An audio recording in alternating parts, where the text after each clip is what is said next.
Oi, como é que vocês estão? E aí, bora pro capítulo 8? A gente precisa conversar, diz Lucy. Ela está sentada no sofá com manchas de rímel nas bochechas. Dá uma pausa. Hoje a gente não tá no estúdio, mas está tudo certo. Ela está sentada no sofá com as manchas de rímel nas bochechas. Ai, merda. Largo a bolsa e me aproximo depressa. Assim eu me sento ao seu lado e ela começa a chorar. O que aconteceu? Alex terminou com você? Ela balança a cabeça, então eu fico prestes a surtar de verdade. Por favor, não diga câncer, seguro a mão e então percebo. Lucy, você ficou noiva? Ela assente. Desculpe, eu sei que ainda temos 6 meses de aluguel, mas Alex quer que eu more com ele. Eu me encaro por um instante. Por isso ele está chorando? Porque quer se livrar do aluguel? Ela pega um lenço e começa a dar batidinhas nos olhos. Eu me sinto péssima, Lily. Você vai ficar totalmente sozinha. Vou me mudar e você não vai ter ninguém. O quê? Lucy, eu vou ficar bem, prometo. E olha pra mim com uma expressão esperançosa. Jura? Por que diabo ela tem essa impressão de mim? Balanço a cabeça de novo. Claro, não estou zangada, mas feliz por você. Ela me abraça. Obrigada, Lily. Ela começa a rir em meio a lágrimas. Ao me soltar, ela levanta no sofá. Preciso contar a Alex. Ele estava tão preocupado que você não me aliviasse o aluguel. Ela pega a bolsa e os sapatos e desaparece pela porta do apartamento. Eu me deito no sofá e fico encarando no teto. Será que ela acabou de me enganar? Começo a rir, até porque não tinha percebido como eu queria que isso acontecesse. O apartamento inteiro só pra mim. Melhor ainda é que quando eu decidi transar com o Ryan, a gente vai poder fazer isso aqui o tempo inteiro, sem se preocupar com barulho. A última vez que eu falei com o Ryan foi sábado, ao sair de seu apartamento. Concordamos em fazer um teste. Nada de compromisso ainda, apenas sentir o relacionamento para ver se é algo que nós dois queremos. É a segunda noite e eu estou um pouco desapontada por ele não ter me procurado. Eu dei meu número de telefone antes de nos despedirmos, mas realmente não sei nada sobre o protocolo para mensagens de texto, ainda mais no caso de testes. De qualquer jeito, eu não vou mandar mensagem primeiro. Em vez disso, decido me ocupar com minha angústia juvenil e Ellen DeGeneres. Não vou ficar esperando um cara com quem nem transei. Mas não sei por que presumir ler sobre o primeiro cara com quem transei me faria parar de pensar no cara com quem não estou transando. Querida Ellen, o nome do meu bisavô é Ellis. Passei a vida inteira achando que era um nome ótimo para um velho. Depois que ele morreu, li o obituário. Acredita que seu nome verdadeiro nem era Ellis? Era o Levi Sampson e eu não fazia ideia. Perguntei para minha avó de onde que veio esse nome. Ela disse que suas iniciais eram LS, como todo mundo o chamava pelas iniciais, com o passar dos anos acabou virando Ellis. Por isso chamavam assim. Eu estava olhando seu nome agora mesmo e fiquei pensando nisso. Ellen, será que esse é o seu nome de verdade? Poderia ser igual ao meu avô e usar as iniciais como disfarce, LN. Estou de olho, Ellen. Por falar os nomes, você acha Atlas um nome estranho? E não é? Ontem, por enquanto assistimos o seu programa juntos, eu perguntei qual era a origem do nome dele. Atlas disse que não sabia. Sem pensar, eu disse a ele que devia perguntar à mãe por que escolheu esse nome. Ele apenas olhou para mim um instante e comentou. É tarde demais para isso. Não sei o que ele quis dizer. Não sei se sua mãe faleceu ou se ela o colocou para adoção. Já somos amigos há 2 semanas e não sei nada sobre ele nem porque ele não tem onde morar. Eu poderia perguntar, mas não sei se ele confia em mim. Parece ter dificuldades em confiar nos outros. Eu acho que eu não posso culpá-lo. Eu estou preocupada com ele, começando a fazer muito frio essa semana. Querida Ellen, vai começar a nevar em breve, então decidi fazer a colheita hoje mesmo na horta. E já tinha tirado os sabonetes, então queria apenas colocar uns no adubo, o que não devia demorar, mas Atlas insistiu em me ajudar. Ele me fez várias perguntas sobre cuidados com a horta e eu gostei de ver a parceria interessada em seus interesses. Mostrei como cobrir o solo com adubo e parecia interessado em meus interesses. Aliás, mostrei como cobrir o solo. Nossa, eu tô muito confusa hoje. Mostrei como cobrir o solo com adubo e humus para que a neve não causasse muitos danos. Minha horta é pequena em consideração a maioria das hortas, talvez 3 metros por 4. Meu pai só me deixou usar esse pedaço do quintal. Atlas cobriu tudo enquanto fiquei sentada na grama de pernas cruzadas só observando. Eu não estava sendo preguiçosa, mas ele assumiu a quis fazer, então deixei. Dá para notar que é um trabalhador dedicado. Será que ele esquece os problemas quando está ocupado com isso sem querer ajudar, por querer me ajudar? Por isso sempre quer me ajudar tanto? Ao terminar, ele veio até mim e se sentou ao meu lado na grama. O que te deu vontade de cultivar? Perguntou ele. Olhei para ele, que estava sentado apenas de pernas cruzadas me encarando. Naquele momento, eu percebi que provavelmente ele é o melhor amigo que já tive, e não sabemos quase nada do outro. Tenho amigos no colégio, mas por motivos óbvios, eles nunca podem me visitar. Minha mãe vive com medo de que algo aconteça com meu pai, e que acabem descobrindo o seu temperamento. Também nunca vou à casa dos outros, mas não sei direito o porquê. Talvez meu pai não queira que eu durma na casa das minhas amigas, porque eu veria como um bom marido trata a esposa. Talvez ele queira que eu acredite que a maneira como ele trata minha mãe é normal. Atlas é o meu primeiro amigo que já entrou em casa. Ele também é meu primeiro amigo que sabe que eu gosto de jardinar. E agora é o meu primeiro amigo que perguntou por que eu gosto de jardinar. Abaixou o braço e puxou uma erva daninha. Começo a picotá-lo em pedacinhos enquanto penso na resposta. Quando eu tinha 10 anos, a minha mãe fez uma assinatura para mim no site chamado Sementes Anônimas, respondi. Todo mês eu recebia um pacote de sementes sem identificação pelos correios, com instruções de como plantar e cuidar delas. Eu só descobri o que estava plantando quando brotava do solo. Todo dia depois das aulas, eu vinha correndo para o quintal querendo ver o progresso. Eu ficava ansiosa por aquilo. Cultivar coisas parecia uma recompensa. Senti um olhar de Atlas fixo em mim quando ele perguntou: uma recompensa pelo quê? Dei de ombros. Por ter amado as minhas plantas de maneira certa. Plantas recompensam a pessoa com base na quantidade de amor que recebem. Se for cruel ou negligenciá-las, elas não te dão nada, mas se cuidar delas e amá-las do jeito certo, vão recompensar com presentes na forma de verduras, frutas ou flores. Olhei para a erva daninha que eu estava picotando e só sobrou 1 centímetro. Enrolei e dei um peteleco. Eu não queria olhar para Atlas porque dava para perceber que ele ainda estava me encarando. Então só olhei para minha horta coberta de humus. Somos tão parecidos, disse ele. Meus olhos fixaram nos seus. Eu e você? Ele balançou a cabeça. Não, plantas e humanos. As plantas precisam ser amadas do jeito certo para sobreviver. Os humanos também, desde que nascemos, dependendo do amor de nossos pais para continuarmos vivos. E se eles demonstrarem o tipo certo de amor, nos tornamos pessoas melhores. Mas se formos negligenciadas... A voz ficou mais baixa e quase triste. Ele limpou as mãos dos joelhos, tentando se livrar um pouco da terra. Se formos negligenciados, acabamos sem ter onde morar e incapazes de fazer qualquer coisa importante. Suas palavras me deixaram tão murcha quanto o humus que ele acabara de espalhar. Eu não sabia o que responder. Ele realmente acha isso de si mesmo? Ele parecia prestes a se levantar, mas antes que fizesse isso, eu disse o seu nome. Ele sentou de novo na grama. Apontei para a fileira de árvores alinhadas na cerca do quintal. Ele está vendo aquela árvore ali? No meio da fileira de árvores tinha um carvalho mais alto que todos os outros. Atlas observou e depois fixou o olhar no topo da árvore. Ele cresceu sozinho. Falei, a maioria das plantas precisa de muito cuidado para sobreviver, mas algumas coisas são como árvores, são fortes o bastante para sobreviver dependendo somente de si mesmas e mais ninguém. Não fazia ideia se ele sabia que eu estava tentando dizer o que eu disse sem que eu dissesse explicitamente. Só queria que ele soubesse que eu o achava forte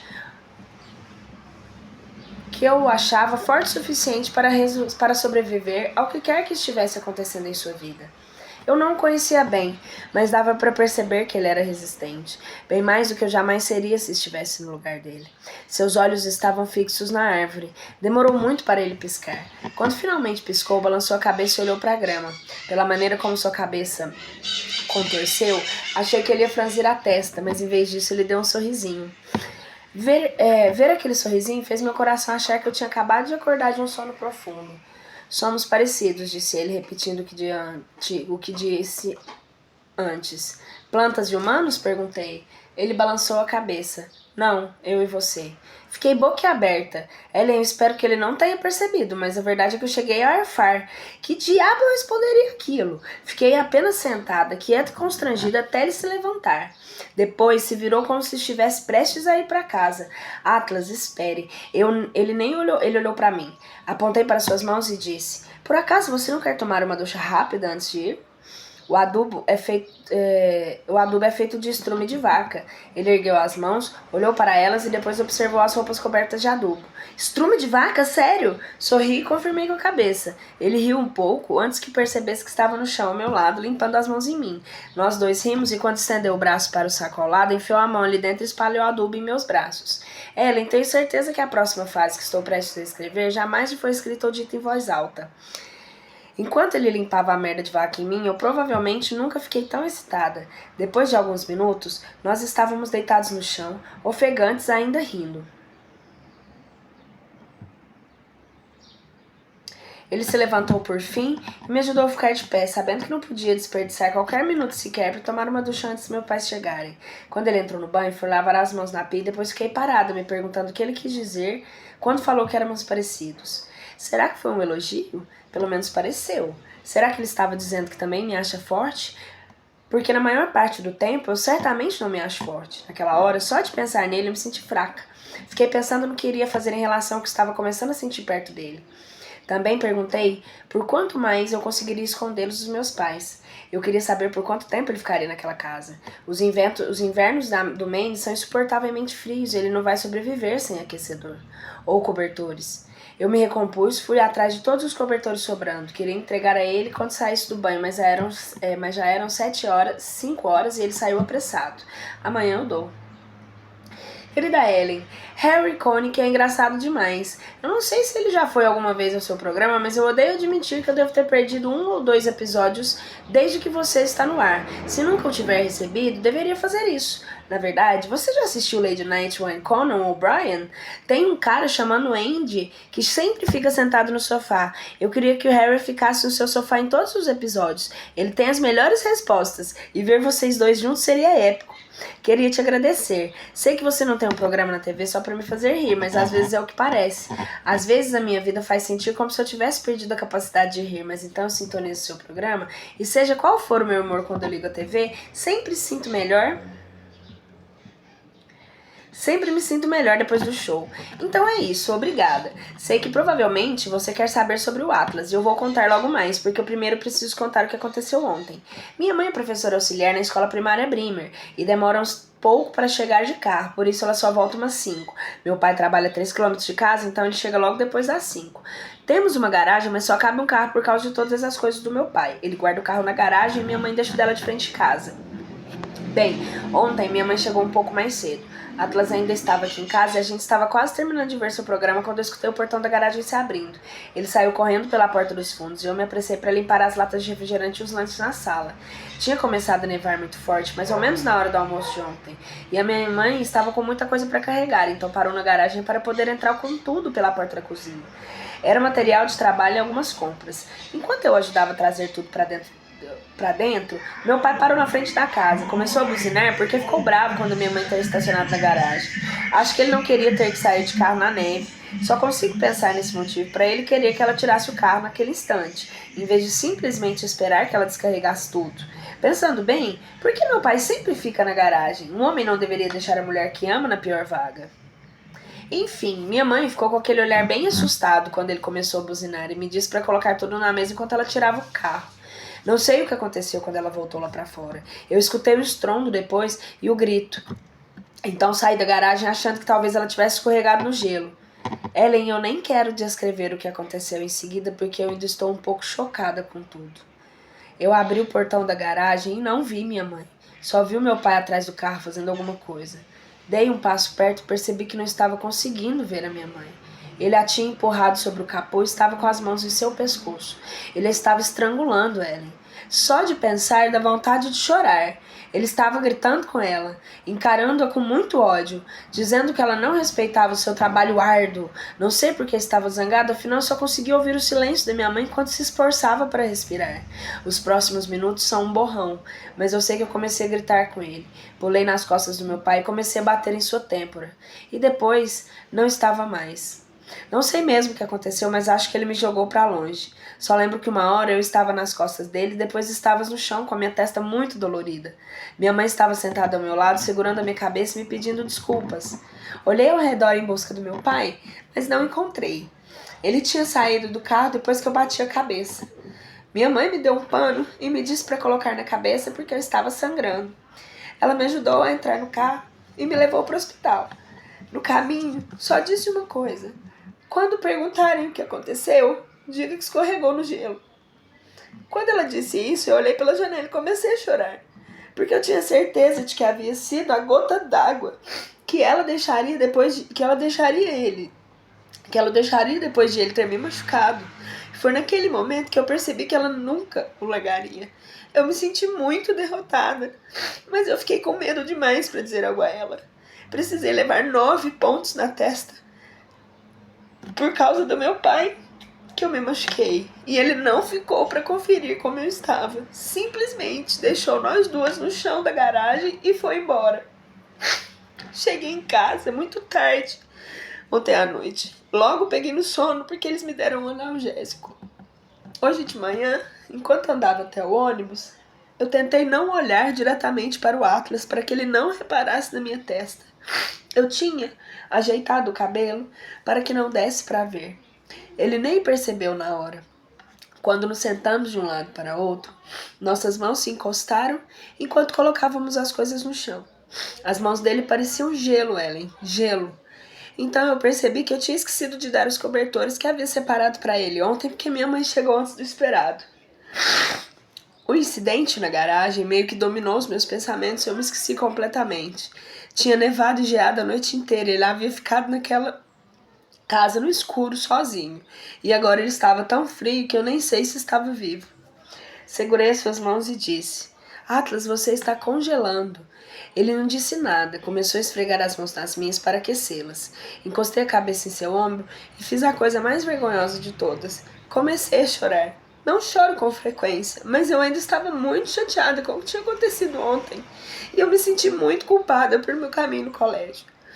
Por não ter lembrado de levar os cobertores, e tudo isso atingiu de uma só vez no caminho para o colégio. Ele não disse nada, apenas afastou as mãos para que eu parasse de esfregá-las e as colocou em cima das minhas. Ficamos sentados assim até chegar ao colégio, com as cabeças encostadas uma na outra, as mãos deles em cima das minhas. O que aconteceu com a sua cabeça? Eu não sabia o que dizer.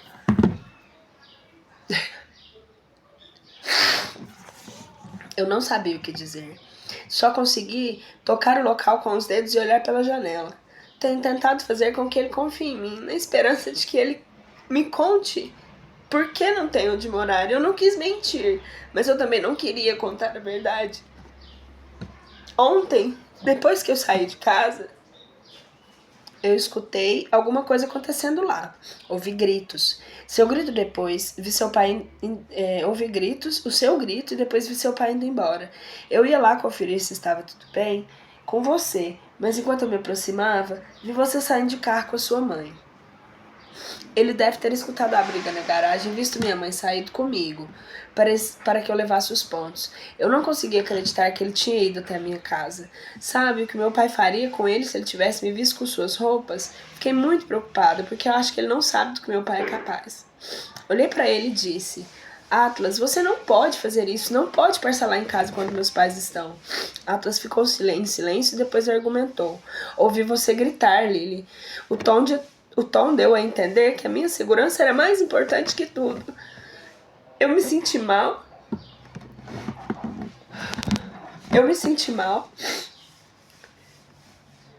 Porque sei que ele só estava tentando ajudar. Mas no fim, teria piorado muito as coisas. Eu caí, falei. Assim que disse isso, me senti mal por mentir. E para ser sincera, ele pareceu um pouco desapontado, porque eu acho que nós dois sabíamos que não foi uma simples queda. Então ele arregaçou a manga da camisa e estendeu o braço. Ellen, eu senti o maior frio na barriga, era muito feio. Tinha pequenas cicatrizes no braço inteiro. Algumas pareciam queimaduras de cigarro, como se alguém viesse pressionando que em seu braço ia segurado. Ele virou o braço para que eu visse que tinha do outro lado. Eu também caía muito limpo. Em seguida ele abaixou a manga e não disse mais nada. Por um segundo, quis dizer que não era nada disso, que meu pai nunca me machuca e que eu só queria que eu saísse de cima dele. Mas então eu percebi que se eu fizesse isso, eu estaria usando as mesmas desculpas que minha mãe. Fiquei um pouco envergonhada por ele saber o que acontece em minha casa.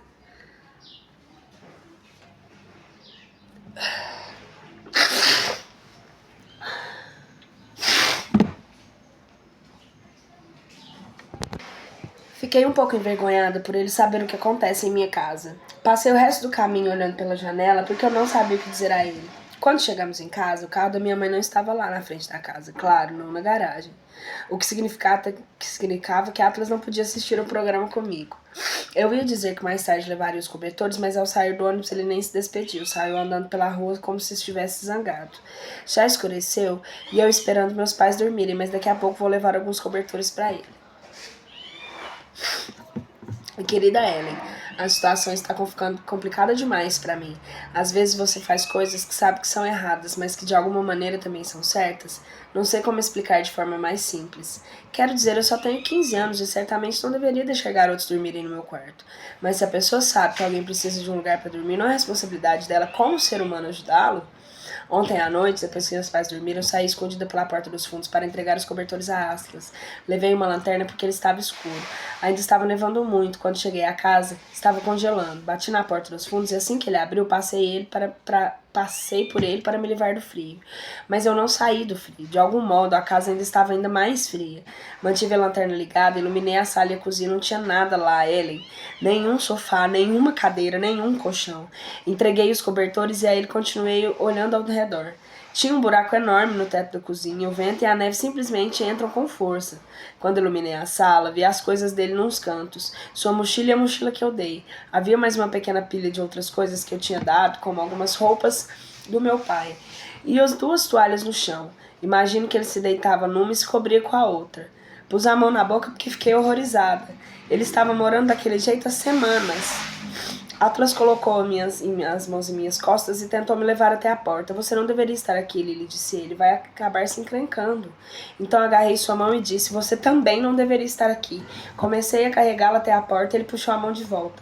Pode dormir no chão do meu quarto hoje, eu tranco a porta. Não pode dormir aqui, Atlas. Está frio demais. Você vai pegar uma pneumonia e morrer.